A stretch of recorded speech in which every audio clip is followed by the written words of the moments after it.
Je vous prie d'accueillir pour l'hommage qui lui est rendu Sir Ian McKellen.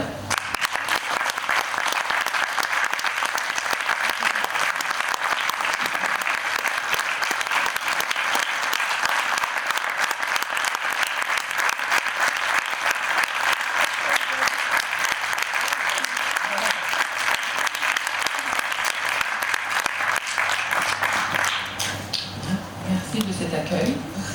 Vous voulez commencer par poser des questions, madame?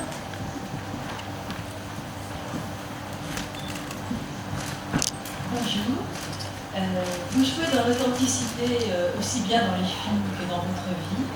Et j'aimerais savoir quel message voudriez-vous transmettre aux jeunes comédiens débutants? Something that's very specific about you is your authenticity in life as in your career. Is there any message, any piece of advice that you would give to the young generation of actors? Try and have a career. Not fame, not money. Try to have a career. Not fame, not money. Don't wait for the break. It may never happen. But if you have a career, if you decide you're going to try and get better in your job, you'll find yourself working with people who help you, and you will enjoy it. And if at the end you're not famous, you're not rich, at least you will have had a career.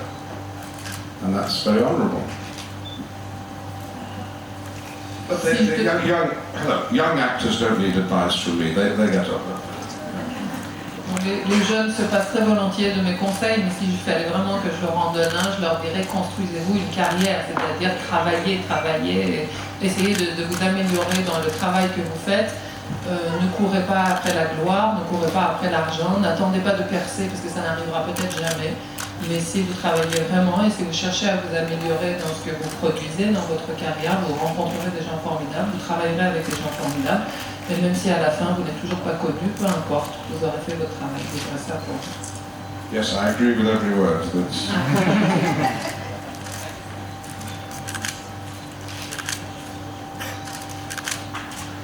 Hello, thank you for coming. Hello. I wanted to know now that the Lord of the Rings franchise and X-Men is going to end for you. Do you think that Mr. Holmes is the new beginning for you of an independent career? Do you want to translate that? Oui, est-ce que maintenant que le Seigneur des Anneaux et X-Men ne sont plus là pour faire travailler M. McKellen, est-ce que le film Mr. Holmes lui promet un nouvel avenir dans le cinéma indépendant? If you mean, is there going to be a series of films about Sherlock Holmes in which he gets older and older and older? I think they're very unlikely. To be in those two sets of films, Middle-earth and X-Men, a great blessing for me, and very, very proud to have been involved in really good filmmaking, internationally successful filmmaking. But that doesn't happen all the time, and it's lovely to be able to do a small independent movie like Mr. Holmes, which has slipped through and in the United States become a big success, as in England. And so there's great satisfaction from all sorts of work. But I wouldn't like now to get stuck with one part which I played forevermore. I don't want to be in a soap opera. Si ce que vous suggérez, c'est qu'il y ait une nouvelle série sur la vie de Holmes qu'on va suivre encore pendant des décennies, je crains qu'on l'ait pris un peu tard pour ça, donc je ne pense pas que ça se fera. Mais je dois dire que moi, personnellement, dans ma carrière, le fait d'avoir eu l'expérience de ces trilogies, de ces séries, ça a été quelque chose d'absolument extraordinaire, très bénéfique pour moi. Et l'expérience en elle-même, c'était des films extrêmement bien faits, bien réalisés, qui ont connu un succès, un impact à l'échelle internationale, et donc c'était vraiment une bénédiction pour moi que d'avoir ces expériences-là. Et Holmes, je le vis comme une sorte de cadeau, comme ça, un film indépendant qui a une carrière aux États-Unis, aussi en Angleterre. Donc chaque type de projet auquel on participe nous apporte une satisfaction différente et complémentaire. Mais moi, ce que je ne veux surtout pas, c'est être enfermé dans un rôle qui ne me lâche plus et qui m'accompagne. Il ne s'agit pas d'être un personnage de feuilleton.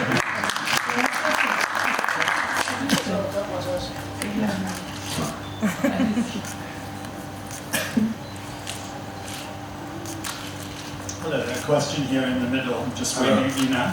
I wondered if it becomes any easier in your seventh decade to take on a character, or does it seem like you're doing it always for the first time? And a second bit to that, relevant also, what gets you up in the morning to go out to work?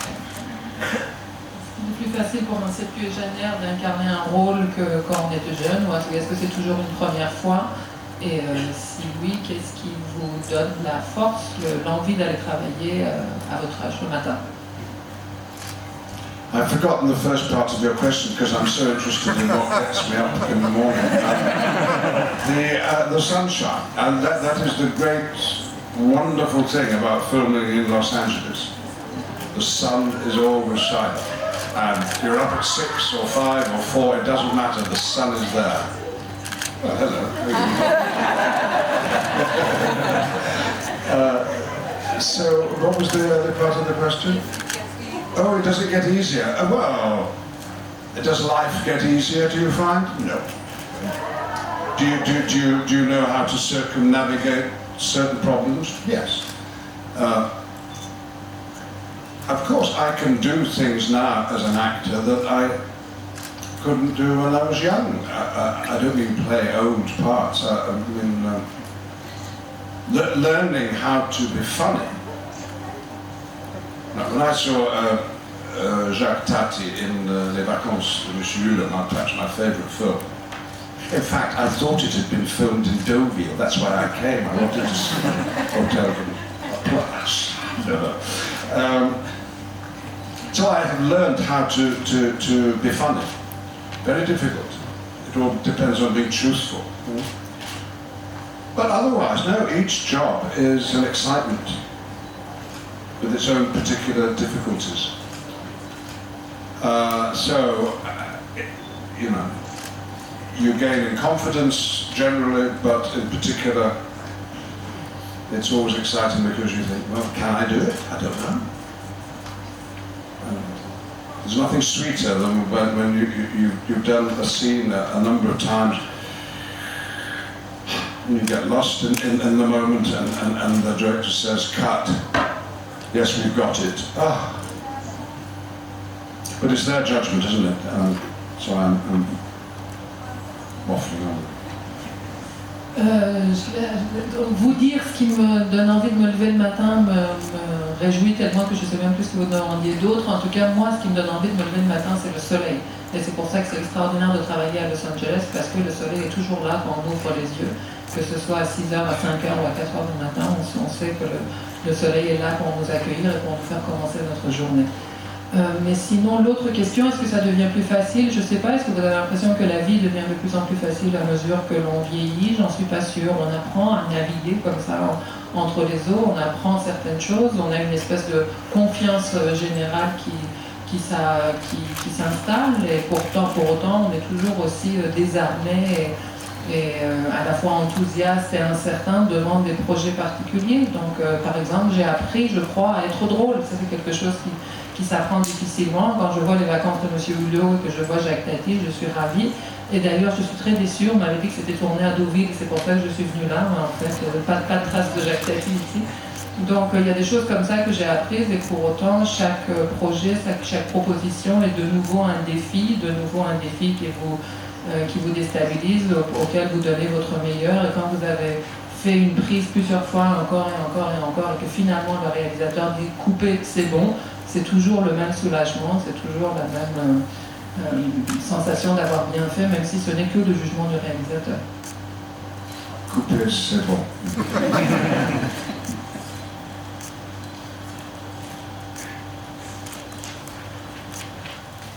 Hello.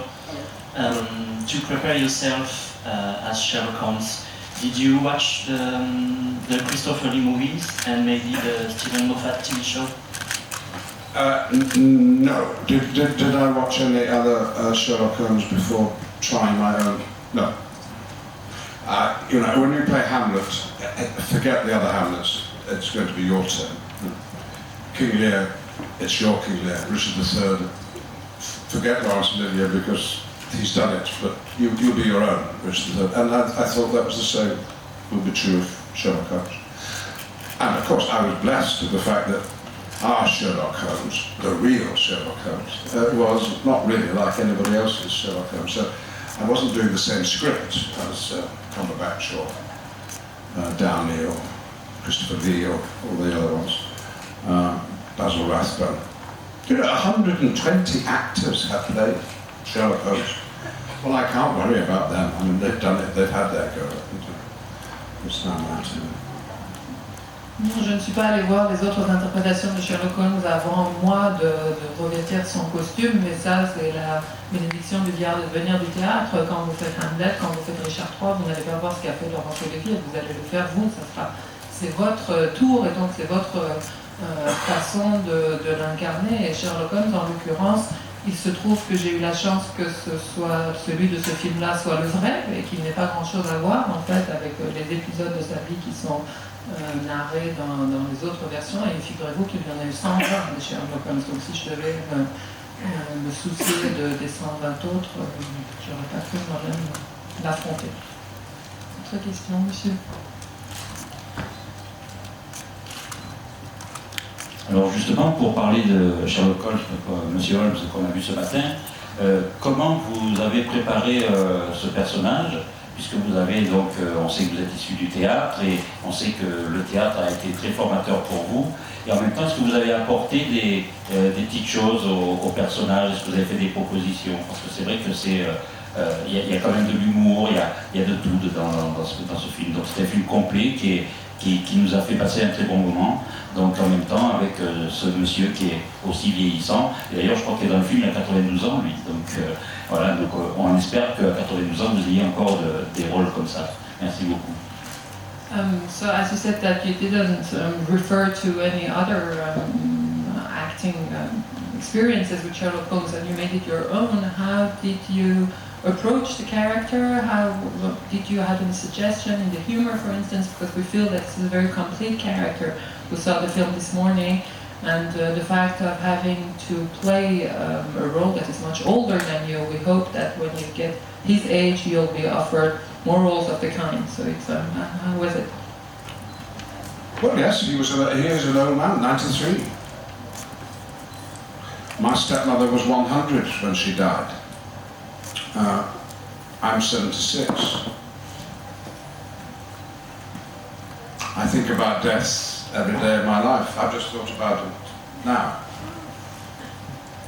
So 93 is not too far away, and the aches and the pains and the confusion is all too easy to imagine. The fun of this part is that I play two ages, so I can appear to be a little more sprightly, as Sherlock in his prime. I'll say something more, but you go. 93 ans, en effet, ça fait un vieux monsieur. Moi, il se trouve que ma belle-mère est décédée à 100 ans. Moi, j'en ai 76, donc la mort est toujours au coin de la rue. Elle n'est jamais très loin. J'y pense souvent. Je viens d'y penser à l'instant en vous parlant. Donc, que ce soit l'espèce d'esprit brouillé, que ce soit les douleurs, ce sont des choses qui ne me sont que trop familières.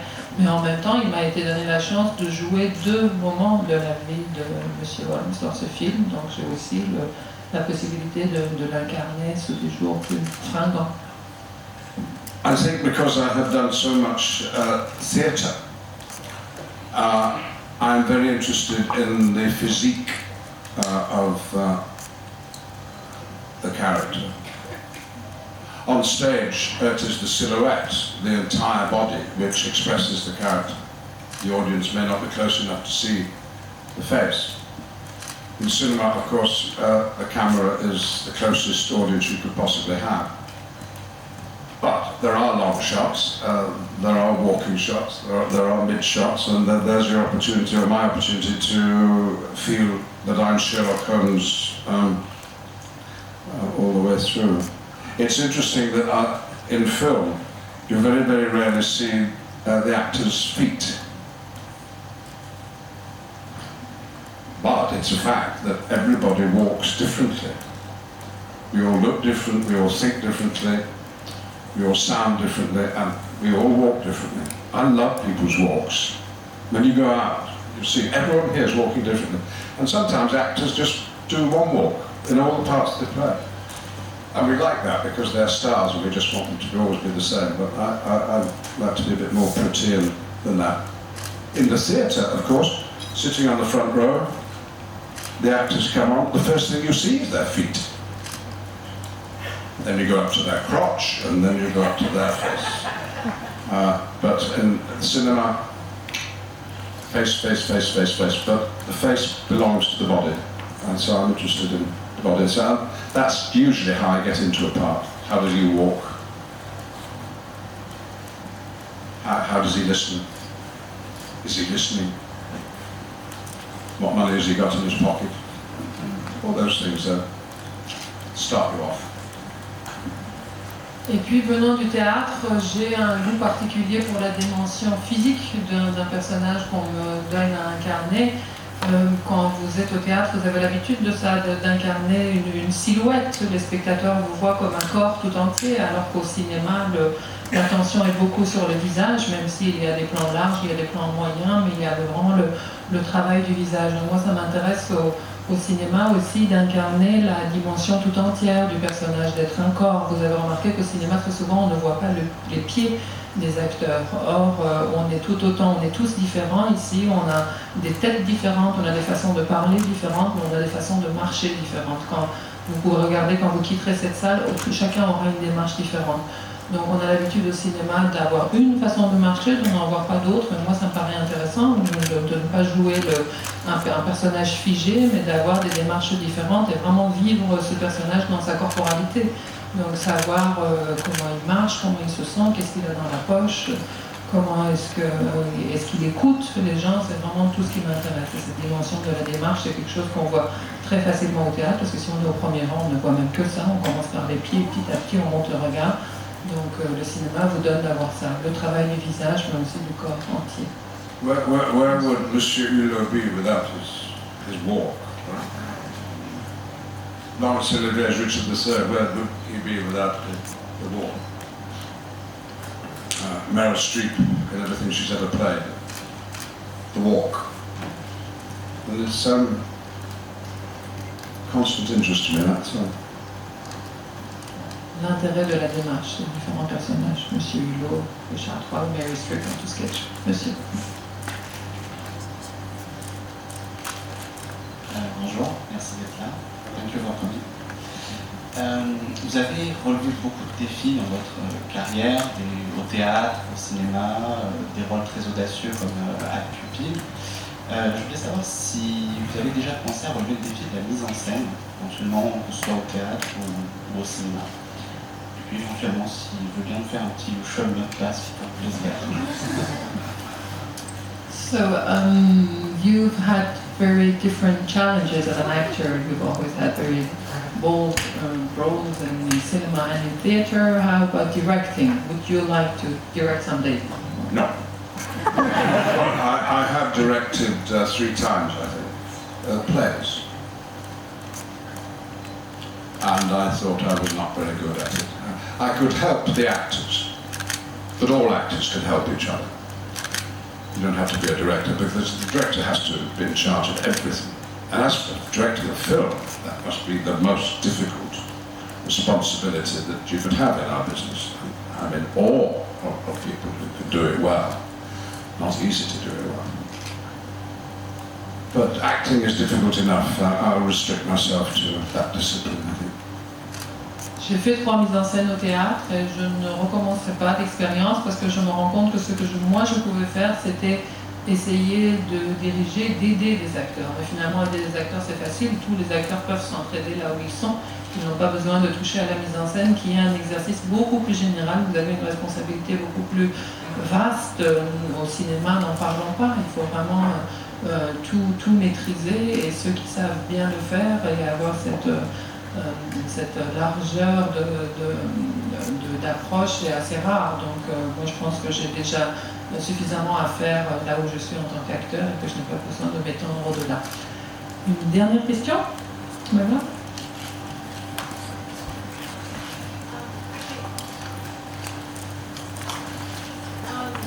To just directing, but you did write a screenplay about 20 years ago, and you intend to Come here and speak. Ladies and gentlemen.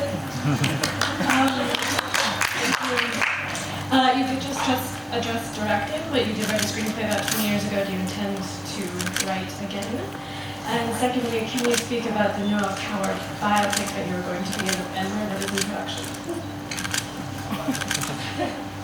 No, you're mistaken. I haven't written a screenplay, I don't think. I think I would have remembered that written.